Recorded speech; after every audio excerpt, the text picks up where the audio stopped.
Maisha ya Joseph Warioba yamo hatarini. Ujambo na karibu kwa taarifa zetu za Kenyascope na kumbuka kusubscribe. Maisha ya Joseph Warioba yamo hatarini. Huo ndio ujumbe mzito uliotikisa dhamiri ya taifa, ukienea kwa kasi ndani na nje ya Tanzania na kuvunja ukimya mrefu uliokuwa unajengwa juu ya hofu, vitisho na ukandamizaji wa kisiasa.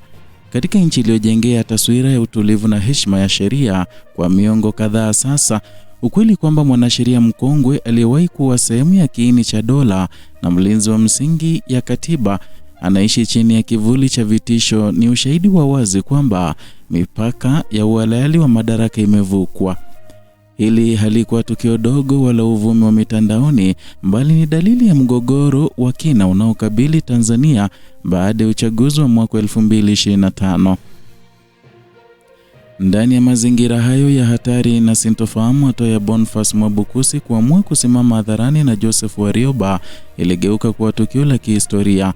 Kama rais wa Tanganyika Law Society, Mwabukusi hakutoa tu tamko la mshikamano wa kitaaluma, bali alifungua mlango wa mjadala mpana kuhusu mustakabali wa utawala wa sheria, usalama wa wanaothubutu kusema ukweli na hatima ya katiba ya Jamhuri ya Muungano.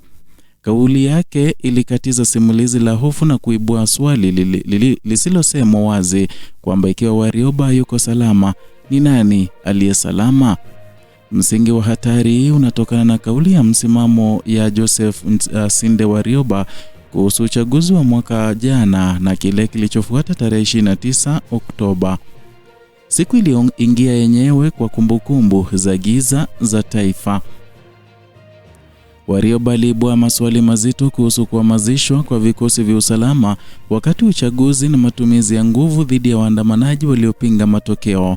Maswali hayo hayakuwa ya jazba wala kisiasa kwa maana finyu, bali yalitoka kwa mtaalamu wa sheria aliyekuwa kitazama dola ikitumia vyombo vya ulinzi kwa namna inayopingana na misingi ya haki za binadamu na utawala wa sheria.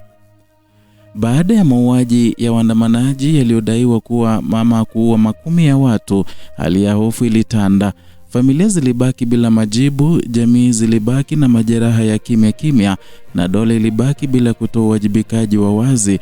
Ndani ya utupu huo wa haki, sauti ya Warioba ilionekana kuwa tishio. Taarifa za kutekwa kwake kwa muda mfupi, ijapo bila maelezo kina kutokana na mamlaka, ziliongeza uzito wa hofu kwamba mfumo ulikuwa tayari kuvuka mpaka wa kuheshimu hata wazee wake wa sheria.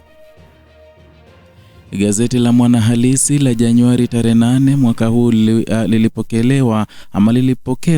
lilipoweka habari hii kwenye ukurasa wake wa mbele. Simulizi hilo lilitoka kwenye minong'ono ya mitandao ya kijamii na kuingia rasmi kwenye kumbukumbu za uandishi wa habari na uchunguzi. Ujumbe uliotolewa uliokuwa wazi ni kwamba Warioba alikuwa amesimama imara dhidi ya vitisho, akidai ukweli, uwajibikaji na haki kwa waliouawa na kutekwa. Ili lilifanya hadithi yake kuwa zaidi ya mtu mmoja, ikawa hadithi ya taifa linalokabiliwa na uchaguzi wa kimaadili. Katika muktadha wa historia ya Tanzania, hili ni tukio lenye uzito mkubwa. Taifa hili liliwahi kujivunia utawala wa sheria kama nguzo ya umoja na amani kwa miaka mingi. Tofauti za kisiasa zilisuluhishwa kwa mijadala ya ndani ya mifumo ya kisheria, na hata hivyo, kuanzia uchaguzi wa mwaka 2020 na kufikia kilele mwaka 2025, mwenendo umebadilika. Sheria imeanza kuonekana kama chombo cha kudhibiti badala ya kulinda, na vyombo vya usalama vimeanza kuonekana kama walinzi wa utawala badala ya walinzi wa raia. Ndani ya hali hii, msimamo wa Mwabukusi ulivuka mipaka ya mshikamano binafsi. Alisitiza haja ya ukweli, haki na mageuzi ya taasisi kama njia pekee ya kukabiliana na kile alichokiita ukandamizaji wa wazi wa kidijitali, pamoja na uhalifu na ujificha chini ya pazia la usalama wa taifa. Kauli iliunganishwa matukio ya utekaji, mauaji ya ukimya na dola katika mstari wa mmoja wa mantiki, ikionyesha kuwa haya si matukio ya bahati mbaya, bali ni dalili za mfumo unaojilinda dhidi ya uwajibikaji.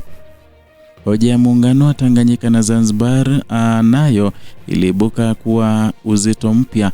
Mwabukusi iliunga mkono wito wa muungano wenye serikali tatu zenye mamlaka na uwajibikaji ulio wazi, akieleza kuwa muundo wa sasa umechangia kuficha ukweli na kueneza kutowajibika kwa taasisi. Hii ni hoja iliyodumu kwa miongo kadhaa, lakini sasa imeunganishwa moja kwa moja na masuala ya haki za binadamu na usalama unaoikosoa dola. Kwa mantiki hiyo, mjadala wa katiba haukuwa tena wa kimuundo pekee, bali uhai na usalama wa raia. Katika ngazi ya kikanda, mwenendo huu umeanza kuibua wasiwasi ndani ya Jumuiya ya Afrika Mashariki na midahalo ya Umoja wa Afrika kuhusu demokrasia na utawala wa sheria. Tanzania iliyokuwa ikitajwa kama mfano wa utulivu, sasa inatajwa kama ripoti ya mijadala ya haki za binadamu. Kimya cha baadhi ya washirika wa kimataifa hakifutiki ukweli kwamba macho yanaangalia na historia inaonyesha kuwa uvumilivu wa kimataifa una mipaka inapofika kwenye mauaji na utekaji wa raia. Athari za hadithi ya Warioba na Mwabukusi zinaenda mbali zaidi ya taaluma ya sheria, zinagusa mwandishi wa habari, wanaharakati, wanasiasa wa upinzani na raia wa kawaida wanaoishi kwa hofu na kusema au hata kuuliza. Taifa linapofikia hatua ambayo kuuliza maswali ya kikatiba kunauzishwa na hatari ya kutekwa au kuogopeshwa, basi msingi wa demokrasia unakuwa umeanza kusambaratika. Sheria inapopoteza uwezo wake wa kulinda, ubaki kama maandishi yasiyo uhai. Kwa majukwaa ya kidijitali na vyombo vya habari vya wanaharakati, simulizi hili linabeba uzito wa sasa na baadaye inagusa maneno yanayotafutwa na kujadiliwa kwa wingi leo, ikiwemo mauaji ya waandamanaji, utekaji katiba, muungano na uhuru wa kujieleza.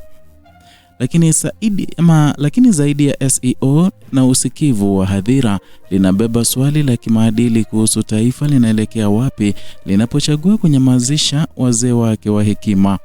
Mwisho wa simulizi hili unabaki mzito na wenye kuogopesha. Kwa maisha ya Joseph Warioba, kuwa hatarini si tukio la mtu mmoja, bali ni ishara ya hatari inayolikabili taifa zima. Mwabukusi alipoamua kusimama naye, alitoa ishara kwamba bado kuna sauti zinazokataa kukubali hofu kama sera ya taifa.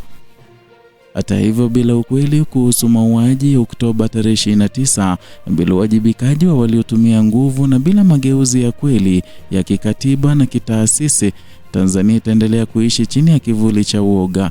Ukimya unaweza kulinda leo, lakini unaua kesho, na hatima ya nchi itategemea kama ujasiri wa wachache utageuka kwa mwamko wa wengi, na kama hofu itaendelea kuandikwa kama sheria isiyoandikwa ya jamhuri.